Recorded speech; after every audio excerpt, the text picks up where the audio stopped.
right, man. Matt Judon, New England Patriots. He's kind of been linked to the Detroit Lions. Local guy. I think Grand Valley State he played at. Pontiac guy. Shout out to Yagtown. So he had an issue with Patriots camp, right? Apparently him and Gerard Mayo, head coach, got into it.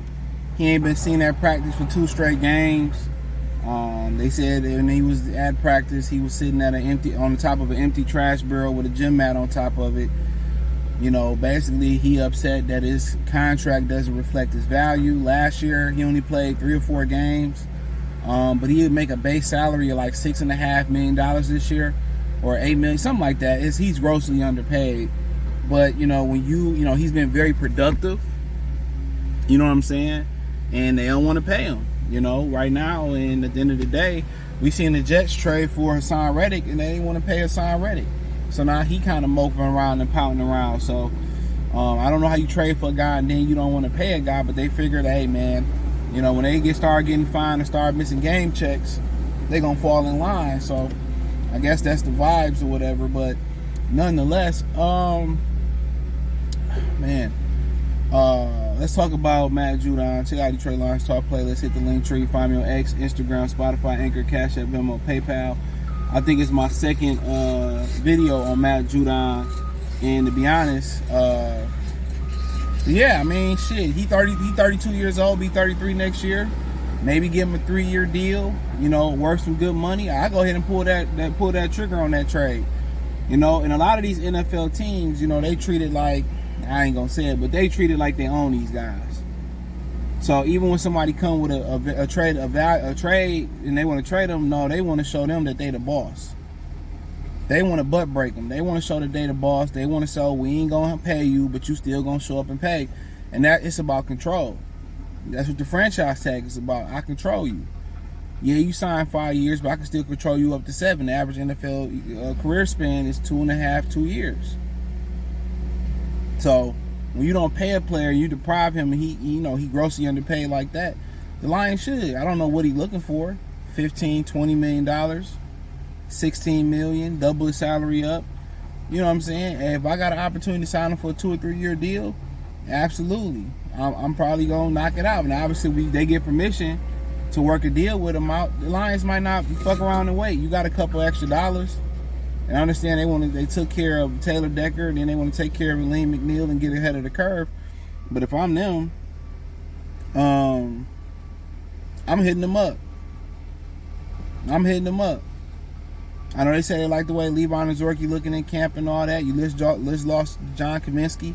I know Judon coming off an injured year, so you don't probably know what that production is going to look like, but I'm willing to bet that he still, depending on what the injury was, I think it might have been a pec or an arm or something like that. I'm willing to bet how productive he's been in the recent history. I think he's going to be just as productive. So at the end of the day, I'm calling New England to see what did it take for me to get him over here. You know, I'm willing to give up a 3rd round pick to get him. Yeah, I'm willing to give up a 3rd and a 5th, a 3rd and a 6th or something like that to get him. You know, if they like one of the receivers, they need some receivers. They like one of the receivers we got, they can have one of the ones. Apparently this kid, Darius Fountain or whatever, he killing it. He killing it in camp. So, yeah, he killing it in camp. So, you know, if that's the case, you know, maybe Peoples Jones or, you know, whoever else they may like, I don't know. Not J-Mo St. Brown or Khalif, but you know, but nonetheless, yeah. If I get an opportunity to get a guy that can get around 15 sacks a season, I think it's somewhere around there. He in the 12 to 15. If my memory serves me correctly. If I can go get a guy like that, 15 and a half 2 seasons ago and 12 and a half after that. So if I can get anywhere near that production from him with Aiden Hutchinson, with DJ Reader, Elaine McNeil, Pascal and those guys, James Houston, absolutely. You know, and he checked his physical check out and all that. Yeah, let's do it. Yeah. I'm doing it. So yeah, he supposed to be unhappy. They ain't paid him. Come on, we ain't about to win shit. I'm about to lose and play on the short check. Absolutely not. No, sometimes you got to be a little disgruntled to get your way. Sometimes you got to, make people feel your presence and feel how, feel a little like, feel a little uncomfortable. Sometimes they got to feel that way. Sometimes they got to feel your pain and feel your disruption. And one of the offensive linemen said they need him. You know what I'm saying? Like, he's a very integral part of what they do. But there's nothing they can do about it. So, shit, they don't want to pay you. Hey, let me go. You put him in Detroit. You ain't got too many top pass rushers that's walking around here anyway. And you might like what you got, but one injury away, bam, you might not like what you got. You get a guy that's capable of getting anywhere from 12 to 15 sacks a season next to a guy that's capable of getting 12 to 15 sacks potentially in Aiden Hutchinson, shit. When you pushing for the Super Bowl, a lot of people talking about, what about a receiver? What about another pass rusher? Shit get real critical then. That's gonna take them to the next level. If I'm Brad Holmes, I'm pressing play on that. I'm pressing play on that. Real talk, I'm pressing play on that. As long as his price ain't too outrageous, as long as he ain't talking about a 5-6 year deal, good 3-year deal for him.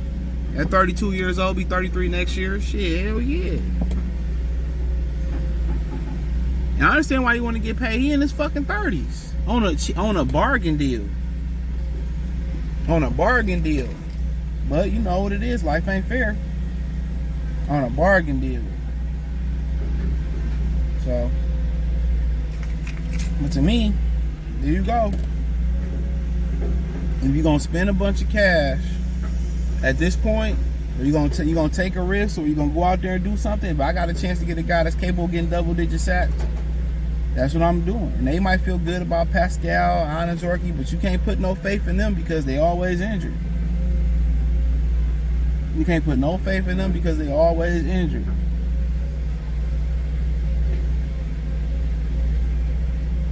So, yeah, man. But, let me know what y'all girls and guys think.